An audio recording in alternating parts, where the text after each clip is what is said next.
Welcome to another episode of The Smiley Show, where we talk about sports, politics, and entertainment. Today, we're going to talk about Detroit Pistons, man. Number one in the Eastern Conference. You heard me? Number one in the Eastern Conference. That's amazing. They know that the Pistons are doing great this year. Who would have thought that the Detroit Pistons would be on top of the Eastern Conference? We got Cade. He just came back. We found out that Dennis is a superstar, low key. You know, our team, we got role players. Everybody on this team can play. I'm loving the Detroit Pistons. I'm loving Cade leadership. He came back off the injury, looked good. Hey, we ready for this playoff run. I feel like this might be our year to go to the championship.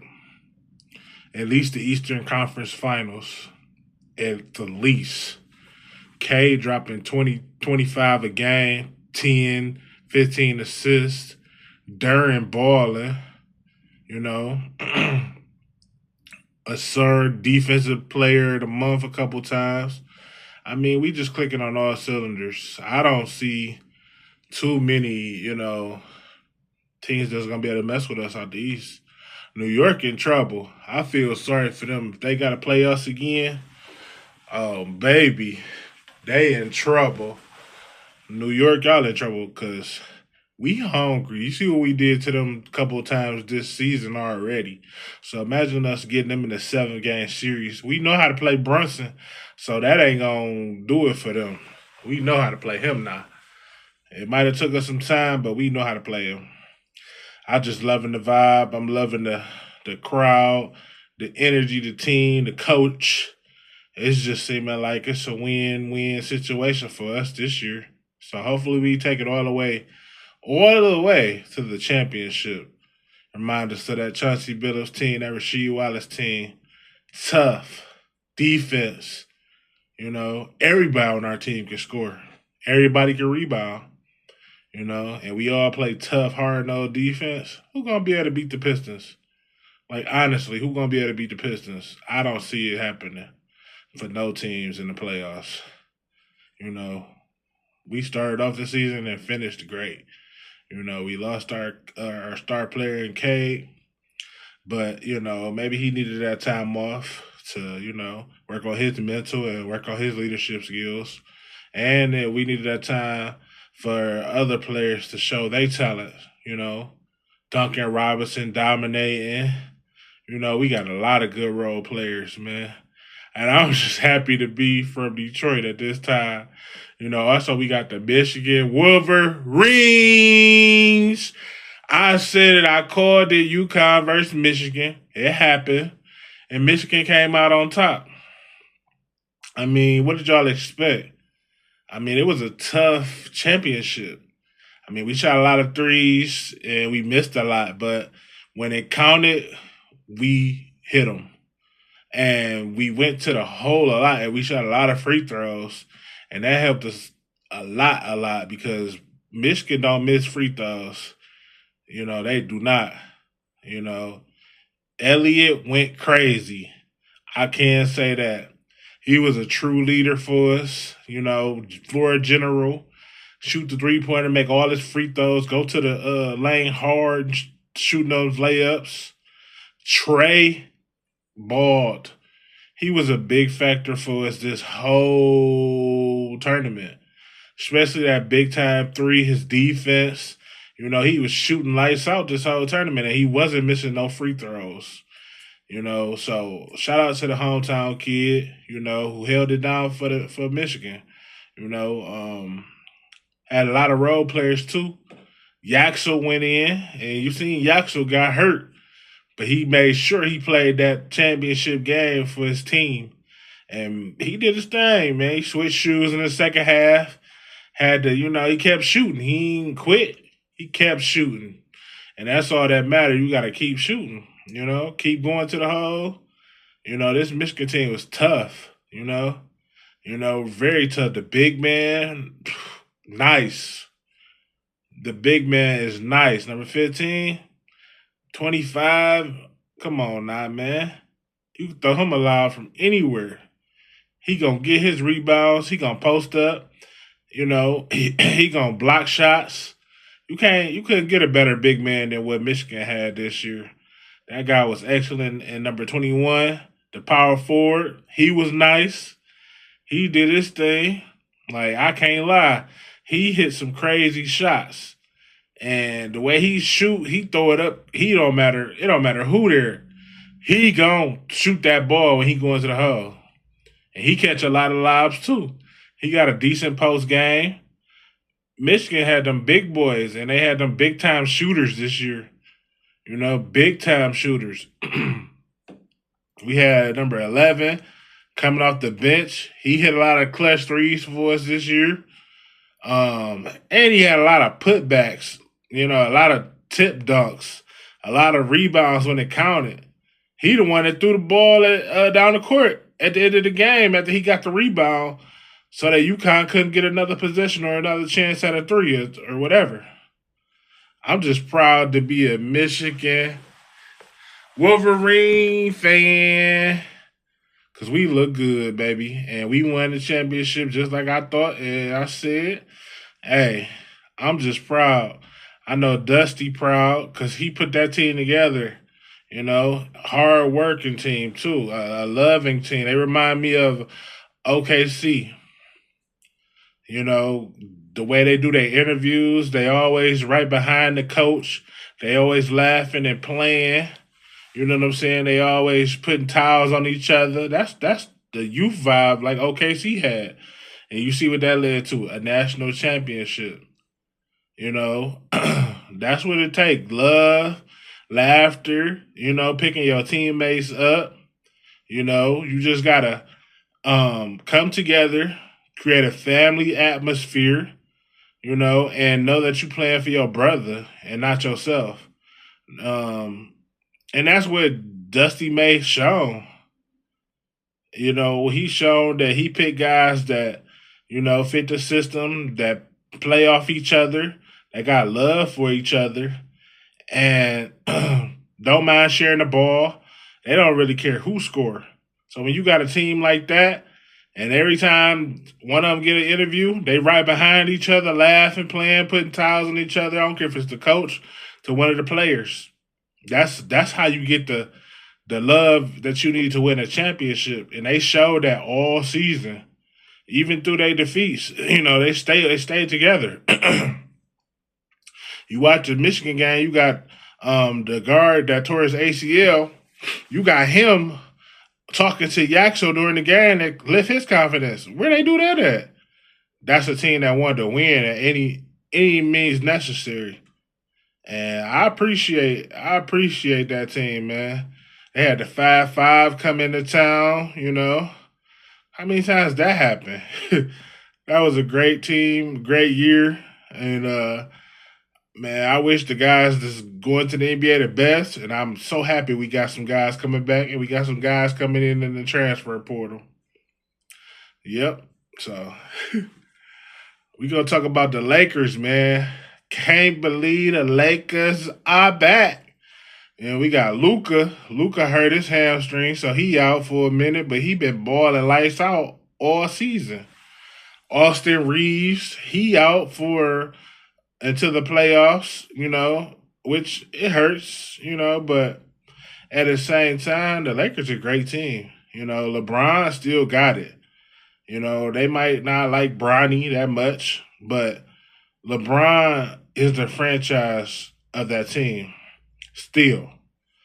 Luka and Austin fits the system well, and they will be back for the playoffs, which I expect the Lakers to go far in the playoffs, even if they, they might got a chance to go to the Western Conference Finals, if you ask me, because they pretty decent. A lot of people hate on them and say they're not that good, but they good. When they healthy, they good. When LeBron is clicking and Luka and Austin, you can't stop them three. That's gonna be hard to stop. So I expect the Lakers to go far. Like I said, King James is still King James. He still can give you 20, 25. Yeah, double-double, 10 rebounds, whatever. Y'all can hate on Bronny all y'all want. He in the NBA. And his dad is LeBron James, and he only gonna get better. Only gonna get better. Um, so I'm rooting for the Lakers, man. If it's a Lakers Pistons championship, I wouldn't be mad at all. But I believe the Lakers gonna go to at least about the Western Conference Finals. I'm not quitting on them because of the injuries. I just know basketball and I understand it. So we'll see how far they go. But Lakers in six. So the little TJ offset situation is crazy. Where it is offset owe little TJ $10,000, and offset hasn't been answering little TJ calls, his texts, nothing.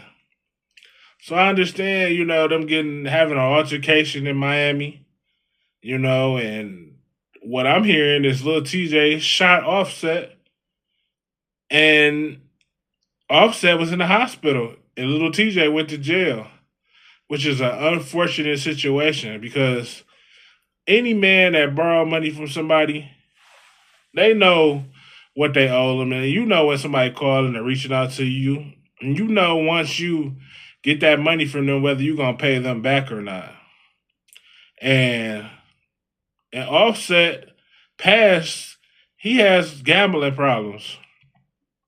It's even an article out right now saying that he's being sued in Detroit, Michigan by a casino for a loan that he took out and never paid back. So when it get to being that and they get to being in the public, we know it's true. I mean, a casino coming out, they did that a couple years ago for like Bruno Mars. So Offset, man, get your stuff together, man. You done got shot over these gambling debts. You got articles, talking about you owe casinos. It's just looking bad, man. You and your wife not together no more. It's just like, man, you was in one of the top groups, Migos, and it's just like, what's going on? You made a lot of money, but got a gambling problem, it seems like. And all I can say is I wish Offset the best. I hope, he get his life together.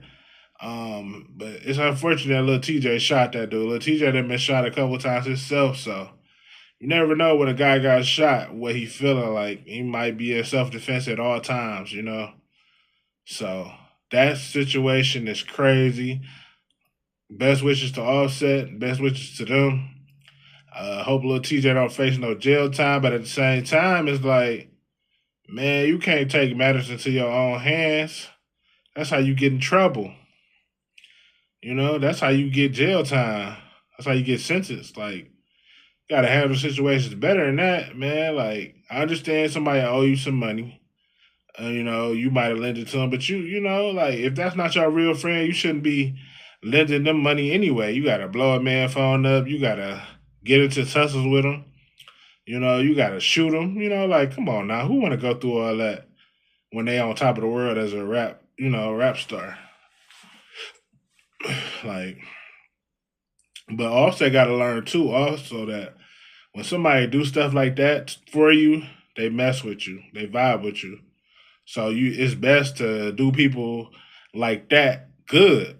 Why would you want to do somebody bad that has your best interest, that has your back, that'll give you a loan, or like even with the casino, like why would you not pay them back or at least make payments? Something fishy about that situation with Lil TJ and Offset, but I wish the best for, both of them guys, man. Rap life crazy. So even with the Gucci Man and the Pooh Shiesty situation, like, Gucci Man, you should have just let that man out of his contract. It's to the point where Pooh Shiesty then pulled up on Gucci and robbed him. And they saying that he made him sign a contract to release him from the deal with Gucci Man, which is crazy. we've been listening to Gucci Man for 20 years, and we always know him as a CEO. So to hear something like Gucci Man got robbed after all the stories that we heard about him shooting people and getting in altercations with people, it's crazy, man. It's unfortunate that Pooh Shiesty got out of jail and that's what he decided to do. Go rob his owner of his label and force him to get you out of a deal. I'm sure you could have handled it a lot better than that. Nah, you in jail. Gucci Man, other artists that's signed to him, and that's Pooh Shiesty's friend, Big 30, is in jail too. So it's just like y'all did all that. You just got out of jail, Pooh Shiesty. Why would you go set up your manager, set up your CEO, skip manager? Like that wasn't a smart thing to do. You had a GPS tether on, and you on probation, and you wasn't supposed to have no weapons. So they looking at you as a full blown criminal, especially after just getting out of jail recently. Man, they saying Gucci Man told he a snitch. Hey, that man feared for his life. Obviously, they say they made a diss song and all type of stuff. So if he made a diss song, then hey, he was hurt. He felt some type of way. And Pooh Shiesty, man, all you did was get them feds a chance to give you 20 more years. You know, you on probation and you didn't violate it. Different ones, different violations too. So it's just like nobody can feel sorry for you, bro. Like this man changed your life and you decide to rob him. I'm sure it could have been handled a lot, way easier than robbing him, than putting a gun to his head, making him sign some paperwork to release you. Like, come on now, man. You gotta think better than that, man. But your name is Pooh Shiesty. So anybody named Pooh Shiesty gonna do some shiesty stuff to you. Got all the youth wearing the shiesty mask every day. They think that's a trend when it's really not. But it's unfortunate that Gucci and Pooh Shiesty and got into it at label and artists. Fuel. Should have never went this way, man. Should have never went this way. Pooh Shiesty, man, he young, crazy. Gucci, man, OG, boss. And this how y'all handle that? Unfortunate situation. I just hope the best for both parties. I don't know what Pooh was thinking when he did that, but it ain't looking good for him. No bond. Gucci Man at home chilling. He probably lost a little jury or whatever. But at the same time, it's just like, man, he didn't expect that. He expected, like he said in the song, he expected to just meet with his artists and have a good time, a good talk. Not to get robbed, not to get forced into signing this artist away. Crazy, man. Crazy situation. So the J Prince and Allstar JR situation. J Prince, you wrong, bro. Flat out.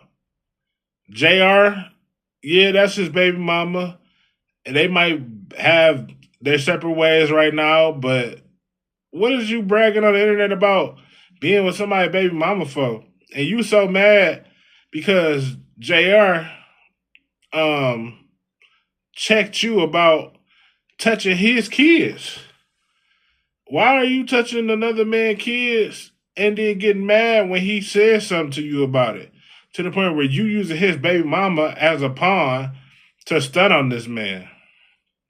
Like, I don't get it. Like, JR from Detroit, J Prince from Houston.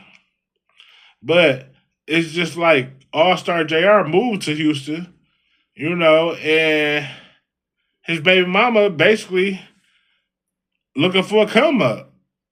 I mean, there's nothing there for J Prince. What? It's nothing there. You bragging about talking to another dude, baby mama, and basically saying you took her away. Like whoop de doo. Allstar was just mad about you putting hands on his kids, like any other man would be, you know. But when it goes to the point of you sending two rap artists to take JR's chain, take JR chain while he out to eat because you spotted him at a Houston restaurant. That's coward work. You could have went in there and had a word with him yourself, but you send some artists, some young artists that Allstar probably didn't even know nothing about to snatch his chain, to snatch Allstar JR chain. That's what you doing, Jay Prince? Man, you already got finessed 2 times and artists in the past talking about you, and this what you do? Man, shout out to Allstar JR, man, for handling himself and tussling them guys to where he got them off of him. But Jay Prince, you wrong, man. You sent somebody else to do your dirty work, and they ain't even get the job done. They end up getting shot. And Jay Prince on the internet bragging about talking to Allstar JR, baby mama, like, bro, that's not an accomplishment. Okay, she might be a pretty chick, but what is that? Like, you proud to say, oh, I got your baby daddy set up at a restaurant so they could take his chain. Like, oh, you proud of doing that? You proud of it just don't make no sense to me, man. It's like it don't add up, it don't make no sense, and it's just like, what is Jay Prince thinking about? You know, why would you have some young men, some young artists doing your dirty work and they got shot? Y'all ain't get no change, nothing. It's crazy, man. Crazy situation, unfortunate situation. But that's what happens in the rap industry. Jealousy, envy, female problems, male problems. You know, it's drama. And it seemed like that's what sell. So All Star, man, it's time to get out of Houston for real. Cause nah, they gonna be mad at you. And Jay Prince, man, you gotta be a man about it. Not acting like that. Not doing stuff like that. That's not being a man. Not on the internet bragging about having somebody baby mama in your Rolls Royce. Like, that ain't that. Like, he ain't checking you about his baby mama. He checking you about his kids. That's a difference. That's a big difference. So it is what it is on that, man. That's just crazy and unfortunate that it happened. And I'm glad the Detroit legend All-Star JR got out of that situation alive and with his jury. And, you know, just another situation where help a man grow. You know, that's all it's about, growing. You know, think you get out of Detroit and you live a better life, but anywhere you go, man, you a target when you got jury and you got a name. So, another episode of the Smiley Show. Tune in next week, man, where we're going to talk about the same things, man. Sports, entertainment, and politics, you know? And peace.